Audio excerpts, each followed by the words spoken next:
Yan, mayroon lang akong ikukwento dito mga kalibre. Ito, pinalinis to ng customer. So nagtipid, nagbayad ng 600. So binugahan ng binugahan. So dito binugahan din, hindi tinakpan ng plastic.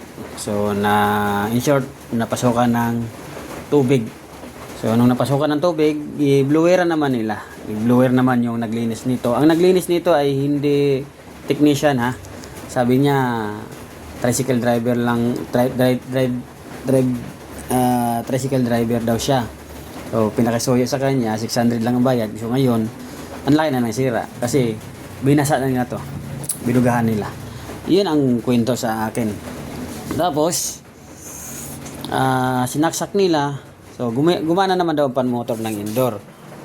Kaya lang hindi gumana ang compressor. So pinilit, sinaksak. Sabi ng customer, isaksak lang natin baka matuyo lang. So ayan, inayaan nila si customer ng isaksak. Kinabukasan nagpunta yung naglinis nito. So tinanong yung customer kung okay na. Sabi ng customer, wala, legit na talaga, wala ng power, may shorted.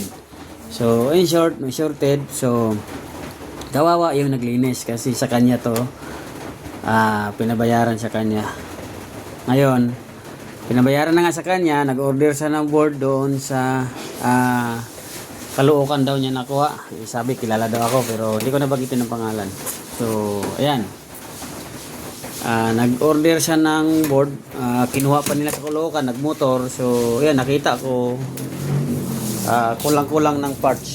Ayan, kulang ng parts yan.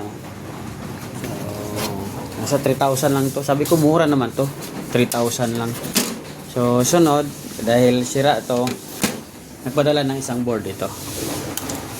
Yan. So ito, i-check natin to. Na-check ko na to. So pinuntahan, na-check ko na to. Ito, problema din nito. Ito.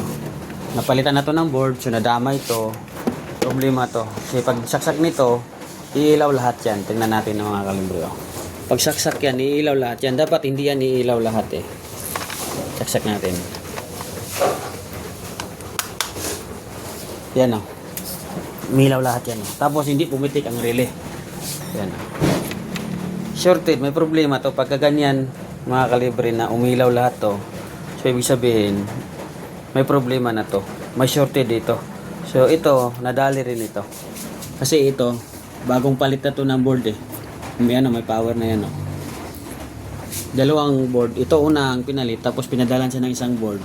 Kasi ang original na board nito, shorted na. Grabing basa. Ito yung may problema ng unang board. So ngayon, nag-order ng board, may problema. So ito problema. Ito, problema. So yan. Kaya sa mga minamahal namin na customer, huwag kayong basta-basta magpalinis ng aircon nyo. Lalo ng inverter. Kasi kung nagtitipid kayo, baka lalo kayong mapamura. Dahil ito ang price nito, ang brand new nito nasa 4,000. So ito nakuha lang nila 3,000 pero ang brand new nito sa Hitachi napakamahal talaga. So ngayon, na-check ko to, sira din ang pan motor nito, nadali din. So malaki ang gagastusin nito. Kaya kawawa ang naglinis nito. Kaya sa mga technician natin diyan nga wala pang idea sa inverter na paglilinis. So kailangan yung mag-aral ng electronics o kailangan yung huwag lang basta-basta na maglinis ng inverter kasi napakahirap. Tingnan nyo to. Nasira ang mainboard. Sira nito. Dali ang pan motor. So, para ka na nagpalit ng bagong unit nito mga kalibre. Kaya, paalala sa mga customer natin, pagpalinis kayo sa marunong at may alam. At yung mga technician naman natin ng mga baguhan, so, kung gusto nyo talaga pasukin niya ang pag-aircon technician, so mag-aral muna para hindi tayo magaganitong gastos, di ba?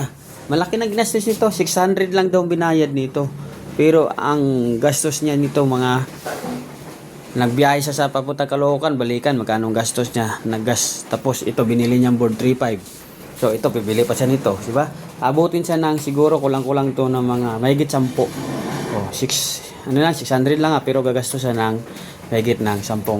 Kaya mag-ingat kayo, customer, lalo sa mga technician natin.